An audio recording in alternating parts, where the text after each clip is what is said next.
The following is a selected topic taken from my recent Coding Clinic commentary. My name is Barry Libman.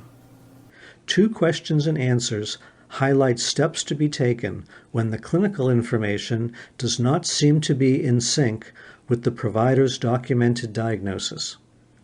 Our first question and answer describe a patient admitted for evaluation and treatment of anemia.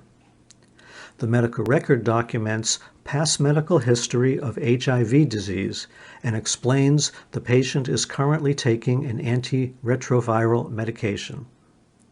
Documentation also indicates a history of a CD4 count of less than 200 and a current CD4 count of 335.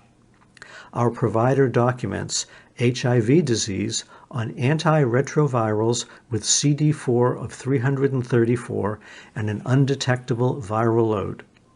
Based on this information, what HIV code should be reported for this patient? As you might expect, Coding Clinic explains that we report code B20, the code for HIV disease. Coding Clinic explains that as with any other condition, the provider should be queried for clarification when there's conflicting documentation. The topic of reporting HIV disease is explored further in this next question and answer. This patient has a long history of HIV disease and is diagnosed with influenza.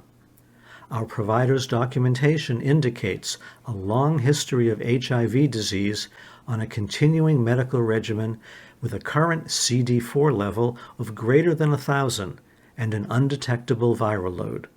What HIV code should be reported for this patient? Coding Clinic explains that again, we report code B20, the code for HIV disease, and explains again that as with any other condition, the provider should be queried for clarification when there is conflicting documentation.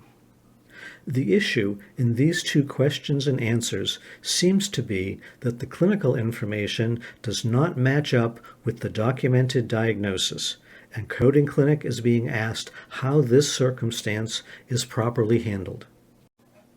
Thank you for listening. If you have questions or comments, we would very much like to hear from you.